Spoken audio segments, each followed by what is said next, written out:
Welcome to Lento English. Ready to level up your English? Here we learn through stories, slow, clear, and fun. Listen, relax, and enjoy the journey. One introduction. In the Middle East, a peace deal was recently made.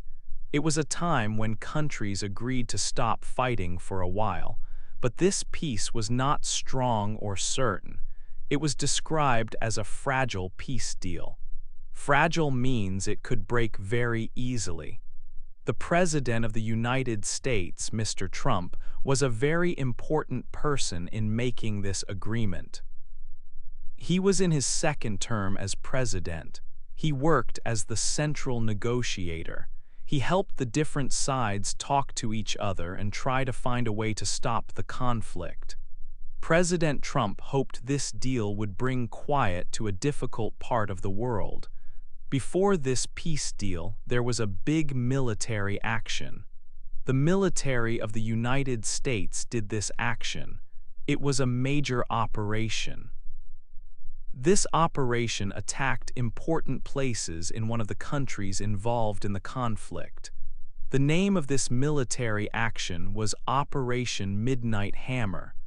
After this big operation, the ceasefire was agreed. People all around the world watched this situation with great care. They felt anxious about it. Anxious means worried and nervous. They hoped that the military action and the peace deal together would truly stop the fighting and bring stability. The ceasefire was a promise that the fighting would stop, but the peace did not last for a long time. News quickly came out that the ceasefire had ended. The agreement to stop fighting was broken. This news was very serious and made the world more worried. It meant that the fragile peace was over. This situation immediately brought up many urgent questions. Everyone wanted to know what happened to make the ceasefire end. Why did it finish so soon after it started? Who was the first to break the agreement? What would the countries do now? Would the fighting become a much bigger problem? The end of the ceasefire created a very uncertain and dangerous time for everyone. 2. A peace deal is made. A ceasefire agreement was reached between Israel and Iran. It aimed to bring a stop to the fighting that had been happening. The background to this ceasefire involved a significant military action by the United States. The U.S. military conducted a mission known as Operation Midnight Hammer. The main goal of this operation was to target specific nuclear sites within Iran.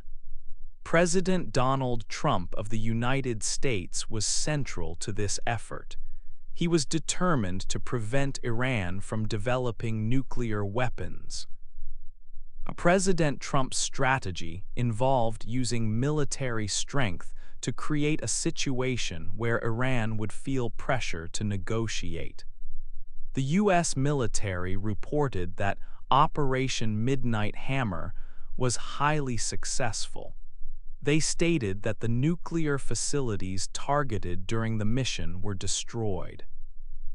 President Trump publicly confirmed this, saying the sites were gone, eliminated under rocks.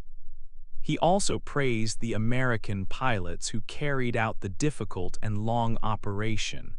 He called it a successful mission and felt the military's work should be celebrated. This significant military action opened the door for diplomatic efforts. The United States took a leading role in brokering the peace deal. Qatar also played an important part in these negotiations. Representatives from the U.S. and Qatar worked to bring Israel and Iran together to discuss an end to the conflict. The path to the ceasefire was marked by violence and loss. According to reports from Iran, the conflict had caused over 400 deaths, including 13 children. More than 3,000 people were injured. In Israel, attacks from Iran resulted in the deaths of at least 24 people. These heavy losses highlighted the urgent need for a pause in the fighting. President Trump expressed his desire to be the negotiator in this conflict.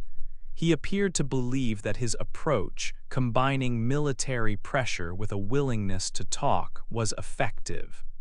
The peace deal was finally agreed upon. It established a temporary period without active fighting. The world watched, hoping that this agreement would hold and lead to a more stable future. The role of the U.S. and Qatar was crucial in helping these long-standing enemies reach a point where they could agree to stop fighting, even if only for a limited time. 3. The clock ticks down. The time for peace was coming soon. The hour for the ceasefire to start was very close.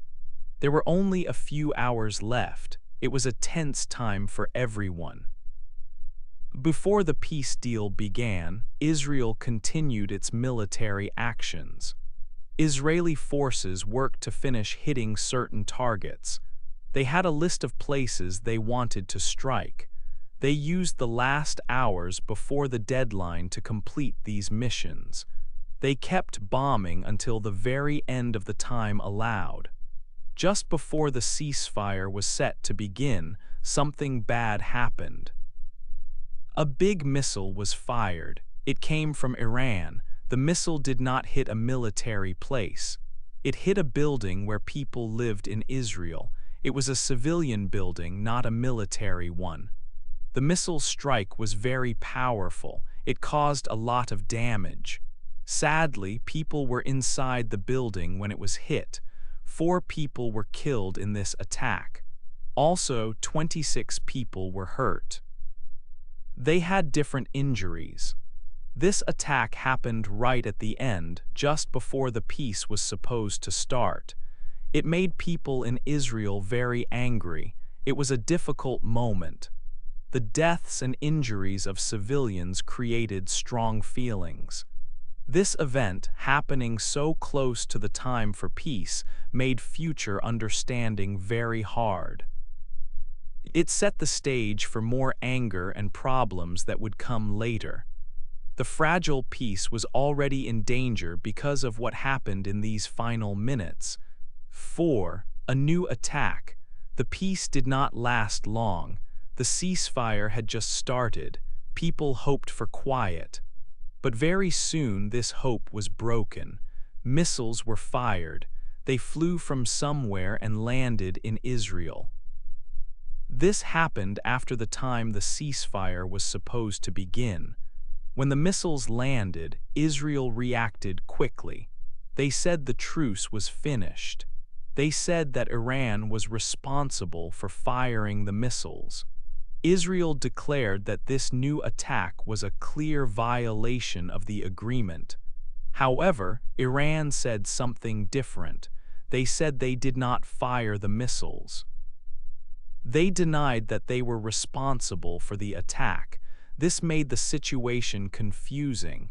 Who fired the missiles? Why did it happen just after the peace started?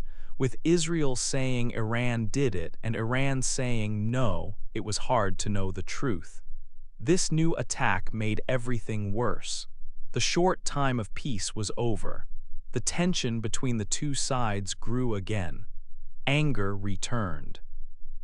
The dangerous situation that everyone hoped had ended was back. The world watched. Just when there was a small chance for peace, a new attack happened. It showed how difficult it is to stop fighting after a long time of conflict. The missiles that landed in Israel after the ceasefire changed everything. The path to peace looked much harder now. The confusion about who was responsible added to the problems. It was a bad start for the ceasefire, maybe the end of it. 5. A president is angry. President Trump was in the White House. He heard the bad news. The peace deal he helped make was broken. Missiles were flying between Israel and Iran again. President Trump felt very strong emotions. He was angry and he was frustrated. He spoke publicly about the situation. He said he was unhappy with both Israel and Iran. He used a strong word to show his anger. He said these two countries had been fighting for such a long time. He felt they might not even remember why they were fighting. They just kept going. He was especially unhappy with Israel's actions after the ceasefire broke. He told Israel clearly what he wanted. He gave a direct order. He said, "Bring your pilots home now." This meant he wanted Israel to stop their bombing quickly. He felt Israel was acting too fast or too strongly. President Trump also had problems with the news. He felt the media reports about the conflict were unfair. He was proud of the American military. They had completed a big and important mission before the ceasefire. He believed this mission was very successful. He thought the news should talk more positively about the military and its success. He felt the news did not show enough respect for the soldiers and pilots. This made him feel irritated. He had worked hard to bring peace. He wanted to be a peacemaker in the Middle East. The ceasefire was a big step, but it did not last long. When the fighting started again, he was very disappointed. He felt his efforts were not respected by either side. He used social media to share his thoughts. He wrote a message directly to Israel. He told them again not to drop bombs. He warned that continuing to bomb would be a big violation. He wanted Israel to stop fighting immediately. He also commented on Iran's actions. He said Iran's missile attack after the ceasefire was a very weak response. He seemed to suggest that Iran's military ability was less after the American mission. President Trump was preparing to leave the country. He was going to Europe for an important meeting with other leaders. It was the first NATO meeting of his second time as president. He had hoped the region would be peaceful when he left, but the fighting had returned. He felt that Israel's decision to attack back hard was partly because of the missile strike just before the ceasefire, which killed people. But he still felt Israel should have shown more control after the ceasefire was officially broken by Iran. He wanted the world to see that the American military mission was successful. He said the nuclear facilities in Iran were destroyed. He wanted the news to say this. So from the White House, President Trump showed his anger. He was angry at the fighting, angry at the countries involved, and angry at how the news reported the events. He was leaving for his trip with the situation still very uncertain and dangerous. He had tried to make peace, but now the conflict was growing again. 6. The two sides of the story. After the short time of peace ended, the two countries spoke to the world. They told very different stories about why the fighting started again. In Israel, the defense minister, Israel Katz, was very clear. He said Iran broke the ceasefire agreement first. Because of this, he ordered the Israeli army to make strong attacks on targets in Tehran. He called these attacks intense strikes. The minister said Israel had to answer with force because Iran did not keep the peace deal. Israel believed that Iran attacked them just after the time for peace was supposed to begin. This attack made Israel feel it had to respond strongly. But the government in Iran had a completely different story. They said it was not true that Iran broke the ceasefire. They said Israel was wrong to make this claim. Iran's top security group also spoke. They gave a strong warning to Israel. They said Iran's army was ready. They said they would respond very strongly and quickly to any action from Israel. They described Israel's actions as aggression, meaning unfair attacks. So the world heard two very different explanations for why the peace ended. Israel said Iran attacked first after the ceasefire started, which forced Israel to fight back. Iran said they did not attack, and Israel was attacking them without a good reason, just to start the conflict again. It became a war fought not just with missiles, but also with words and accusations. Both countries blamed the other side completely. Israel said their strikes were necessary to defend themselves because Iran broke the rules. Iran said Israel was simply looking for an excuse to continue the fighting. This situation made things much worse and very dangerous. It was hard for anyone outside to know the real truth. Israel presented its actions as a necessary answer to Iran's attack after the truce. Iran said Israel's plan was always to break the peace and start fighting again. The short time of peace was completely finished. Now there was only anger and blaming from both sides. The leaders used very strong language when they spoke. The Israeli defense minister gave the order for many intense attacks on Tehran.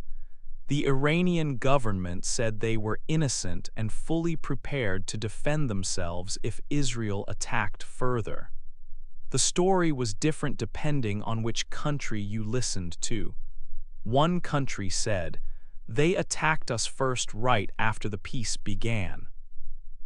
The other country said, "No, we did nothing wrong, they are attacking us now with no reason." This difference made the situation very dangerous for everyone watching.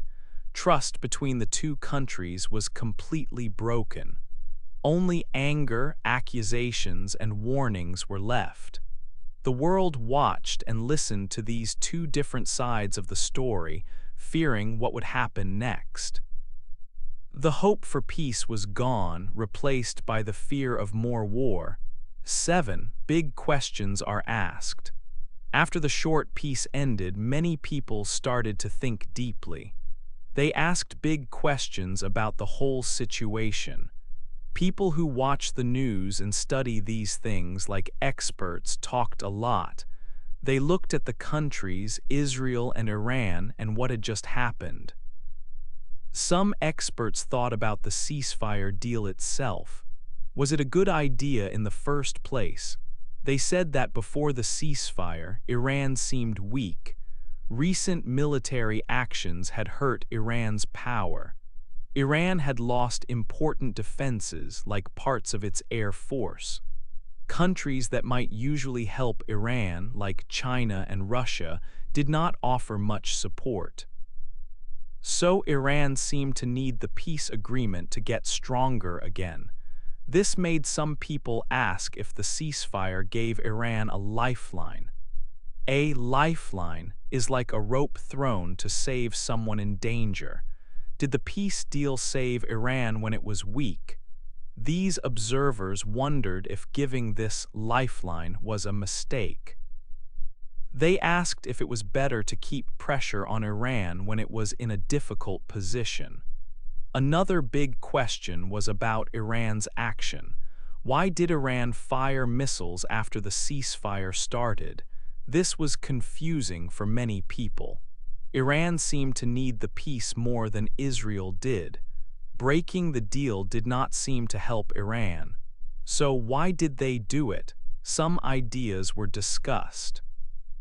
Maybe it was not a plan from the very top leaders in Iran. Perhaps it was a mistake by someone lower down, or maybe a small group acted alone. Or maybe it was a symbolic action, a small attack just to show they could still fight, not a real plan to end the peace.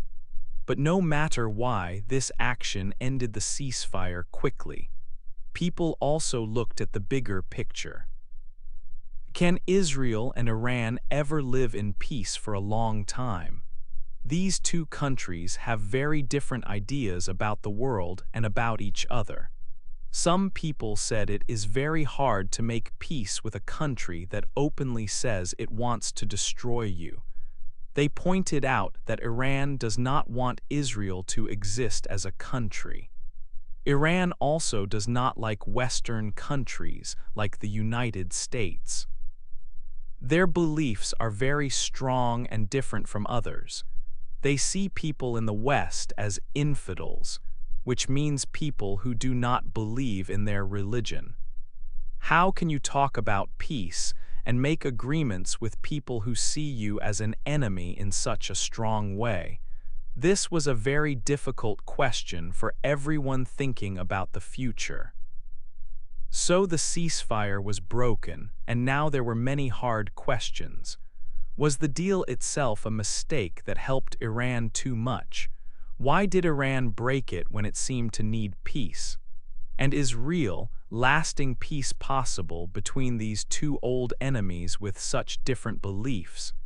People watching from around the world did not have easy answers to these questions. They just knew the dangerous situation was back. The future was not clear. These big questions stayed in the air as everyone waited to see what would happen next. 8. The world watches. After the ceasefire ended, the future did not look clear. The peace deal was broken and the situation was very fragile. Nobody knew what would happen next. People around the world watched the news with worry. President Trump, who helped make the peace deal, had to travel. He was going to a big meeting with leaders from other countries. This meeting was called the NATO Summit. President Trump traveled while the problems in the Middle East were still not solved.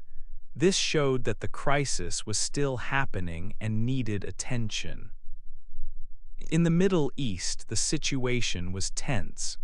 Israel and Iran were still on high alert. This means their armies were ready for possible fighting. After the ceasefire broke, both sides were ready for more conflict. There was a lot of worry that the fighting could become bigger. People feared a larger war. The world waited to see what would happen. Would the two sides start fighting a big war, or could someone find a way to talk again? Could diplomacy, which means talking to solve problems, save the situation? The fragile peace was gone and the next steps were unknown. Everyone waited and watched, hoping for a good outcome but fearing the worst.